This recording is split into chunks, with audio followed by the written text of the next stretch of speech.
time that is. States were 8:41 p.m. Pacific whale trade, and conflicts between these powers had a big impact on the industry.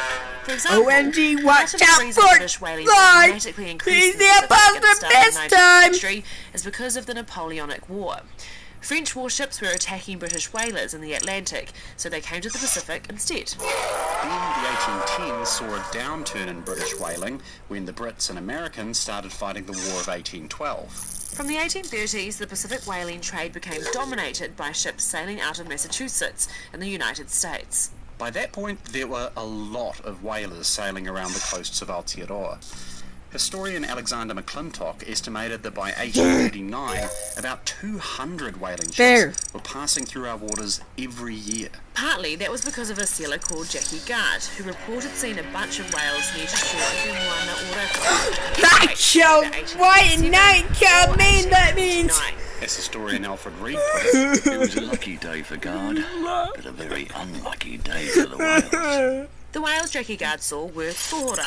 Europeans At least I got southern 28 right extra whales. beans, And bruh. the reason they called them right whales because they thought they were the right whale to hunt. Parawa or sperm whales might have had cool stuff like ambergris and spermaceti inside them, but they were hard to catch. They were fast swimmers and mostly lived far out to sea. Right whales, on the other hand, were pretty slow and gathered in sheltered bays What? to raise They're their lobby. calves. They also tended to float after they were killed, while most other whales sank.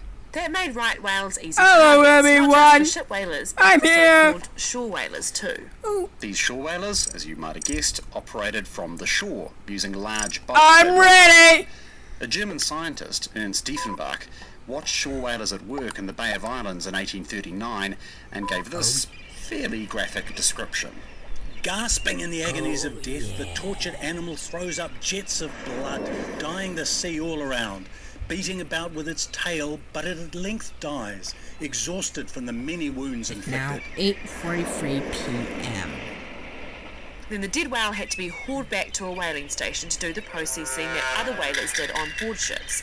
Watch out for Blue. These stations weren't She's the exactly imposter pleasant this places. time. Historian Brad Patterson describes your average whaling station as A huge open-air slaughterhouse. No. The beach was covered with No. remains Siblings! of vertebrae, large shoulder blades and fins. The sands were stained with blood and fat. Chunks of rotting flesh lay about. The small down. complex was overhung with clouds of oily black smoke. The stench was intense. Enter our ID code But while it was messy, shore whaling 12240. was extremely profitable and There. extremely popular. Now, in 1841, Henry Peter wrote that there was Scarcely a harbour in Cook Strait and on the eastern coast of the Director. Southern Island in which there are not whaling establishments. Some historians say that was a bit of an exaggeration, but in any case, there were a lot of whaling stations in New Zealand, and they were only possible thanks to close collaboration with local Māori, who provided food, firewood, and labour. almost all shore whaling stations employed Māori crew on their boats. And as historian Ryan Tucker-Jones writes, those One, crews two, included both men 4, and 5, women. In the 6, 1840s 7, at least, 8, Māori 9, women 10, were even 11, leaping 12, off whale boats into the ocean to spear small porpoises by hand. Unlike sailors or ship whalers, shore whalers didn't just periodically trade with Māori. They set up permanent or at least long-term settlements, often within or next door to Kainga Māori, which required a whole lot of mutual trust and cooperation. Contact with shore whalers had an especially big impact in Te Waipounamu. In 1844, it was estimated 2/3 of Ngaitahu women between Horomaka, that's Banks Peninsula, and Aparima, Riverton, were married to whalers. Similar levels of interracial marriage probably weren't seen in the North Island until 100 years later. The names of Pākehā whalers still live on in many Ngaitahu whānau. Anglin, Gilroy, Spencer, Harbourfield and Howe, to name just a few. Many Māori communities look back fondly to this pre-colonial whaling era, compared with the battle of sovereignty and land that defined the colonial frontier later on. Some Māori communities continued shore whaling into the 20th century, long after most whaling stations had closed. But contact with whalers could be harmful for Māori. For one thing, just like sealers, they often introduced new diseases. In 1835, Ngāi Tahu suffered a deadly outbreak of measles, followed by a devastating influenza epidemic, both of which killed large numbers of people, particularly around Fovo Strait and at Otako. Orange is dead body. Interactions could also be Red's dead violent. body. In 1809, the trading ship Boyd anchored in Whangaroa Harbour to pick up some timber spars from Ngāti Uru.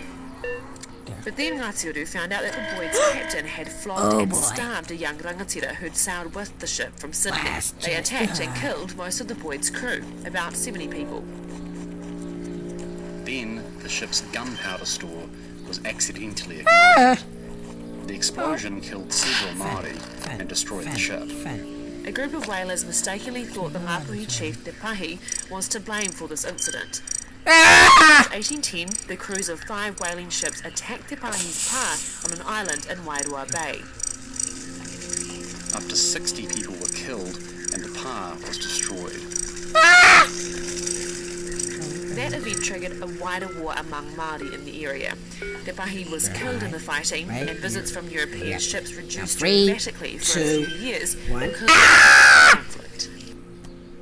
Whaling was also closely linked to the musket war. We've Whalers won it. often traded muskets and ammunition for food and other supplies. Wow. One of the main 86 reasons extra Ngāti Toa Rangatira beans, seized bruh. control of Kapiti Island in 1824 is because Te Pihi Kupe and Te Rauparaha knew it was an excellent